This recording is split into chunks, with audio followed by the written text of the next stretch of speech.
The officers were already on my driveway before I even had time to process what was happening. Shattered gift boxes covered the concrete like wreckage. Wrapping paper caught the cold December wind, drifting past a car door that no longer looked the way it did that morning. And Karen, clipboard-carrying, rule-enforcing, self-appointed queen of our neighborhood, was screaming at the top of her lungs, pointing fingers at me, at the police, at anyone who would listen. One officer asked her to step back. She didn't. Then the handcuffs came out. That was the moment everything became real. Not the chaos, not the destruction, the silence that followed that click. I stood there holding my phone, footage still recording, watching the woman who terrorized our street finally meet the consequences she never believed were coming. But to understand how we got here, I need to take you back to the beginning. To understand Karen, you need to understand what happens when someone confuses a clipboard with a crown. She had been our HOA president for 3 years, long enough to believe the neighborhood belonged to her personally, and short enough that most people still hadn't figured out how to stop her. She scheduled meetings nobody wanted, enforced rules nobody voted on, and smiled through every interaction like someone who had genuinely never once been told no. That smile should have been the first warning. The December meeting started like the others. Folding chairs, bad lighting, and the faint smell of obligation in the air. Karen stood at the front, clipboard pressed against her chest like armor, and cleared her throat with the confidence of someone about to say something completely reasonable.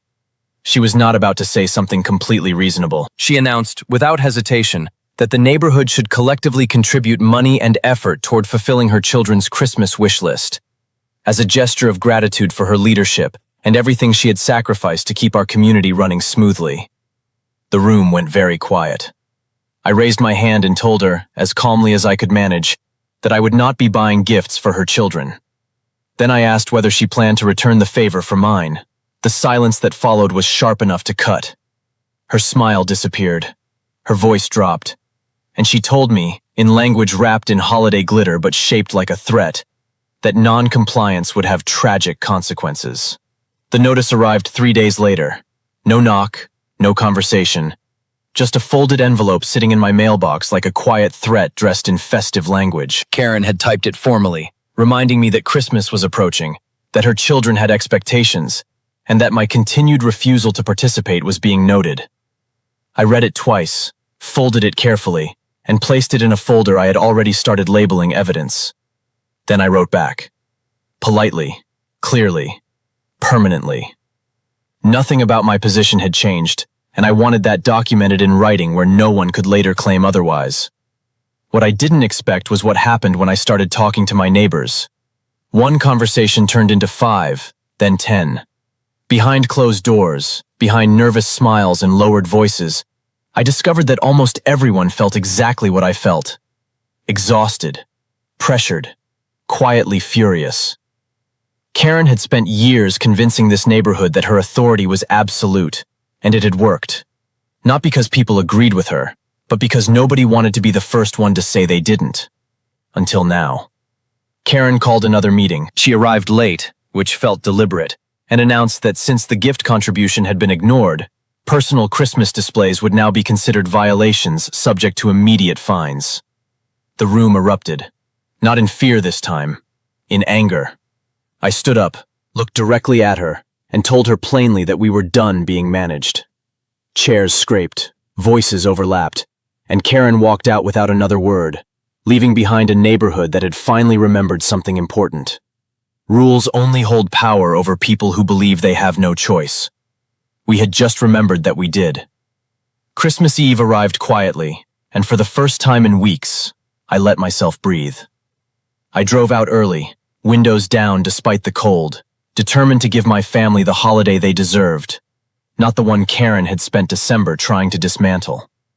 The stores were alive with everything the season was supposed to feel like. Music spilling through speakers, strangers smiling at strangers, children pointing at shelves with the kind of pure excitement that reminds you what any of this is actually for. I moved through the aisles unhurried, choosing carefully. Books, games, small wrapped surprises that carried meaning because they came from attention, not obligation. By the time I loaded the last bag into the trunk and pulled out of the parking lot, something had loosened in my chest. The tension of the past 2 weeks felt distant, almost manageable. I told myself the worst was behind us. Karen had made her threats, found no obedience, and moved on. I almost believed it.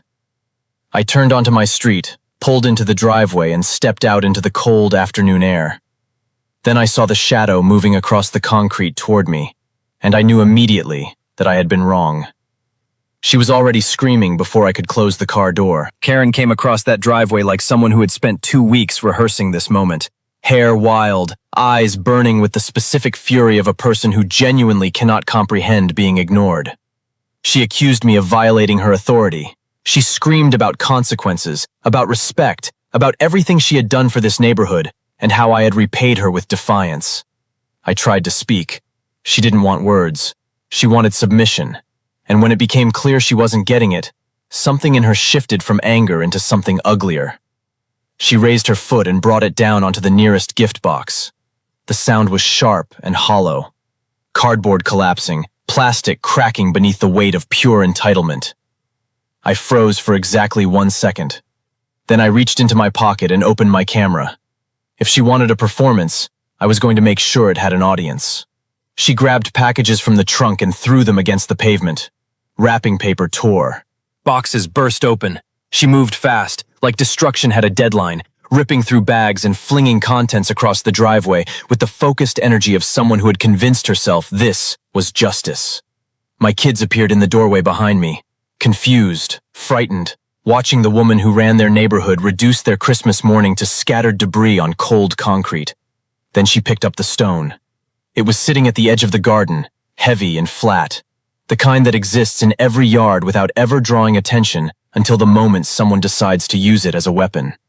She swung it into my car door with everything she had. Metal screamed. The alarm split the air. A crack spread across the window like a signature, and she raised the stone again like she was just getting started. I stopped saying anything at all. I just filmed. Steadily, quietly, letting the camera do what words no longer could. She noticed.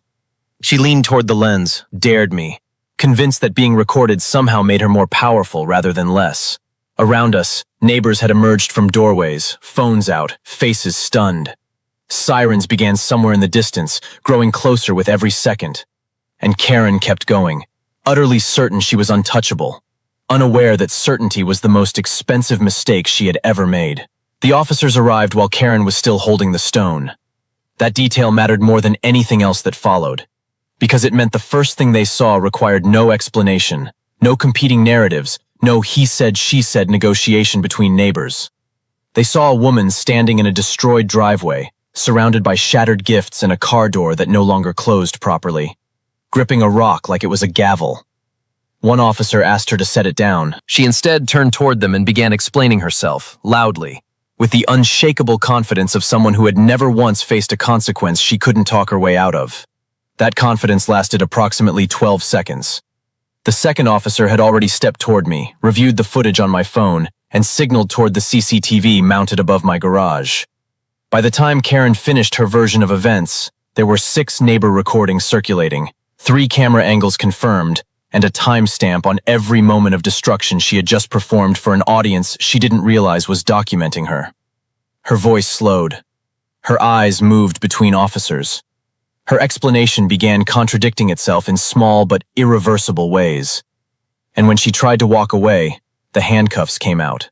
Watching her being escorted to the back of that cruiser felt less like victory and more like gravity finally remembering her name. What followed in the weeks ahead was methodical and thorough in the way that justice rarely is, but occasionally, beautifully, manages to be. Prosecutors built a case that stacked charge upon charge. Vandalism, criminal mischief, harassment, destruction of property, each one supported by timestamps, witness statements, and footage so clear the defense had nowhere to move. The HOA board suspended her within 48 hours, then quietly hired a lawyer and began distancing themselves from every decision she had made in the past year. The court was brief because the evidence was not.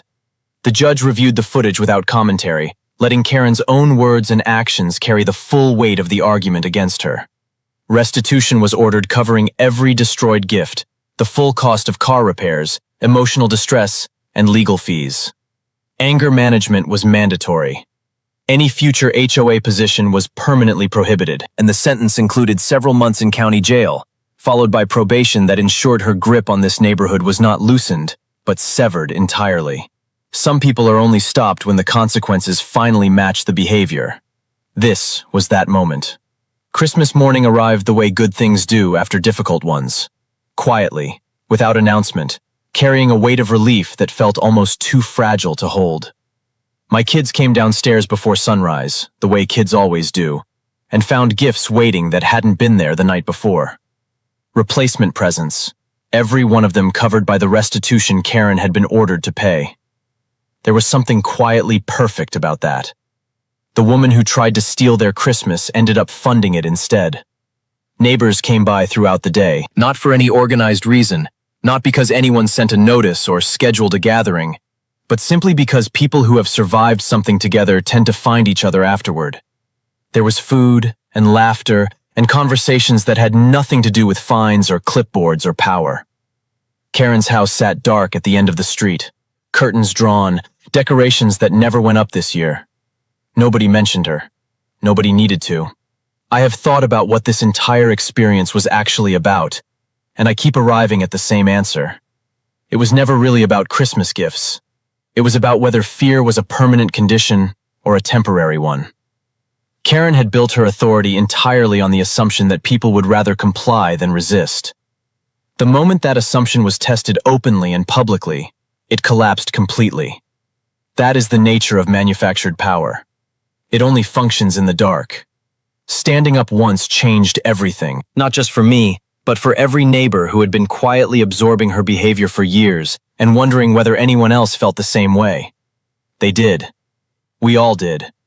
And when we finally said so out loud, together, the only thing that disappeared was the fear itself. That is worth more than any gift ever wrapped.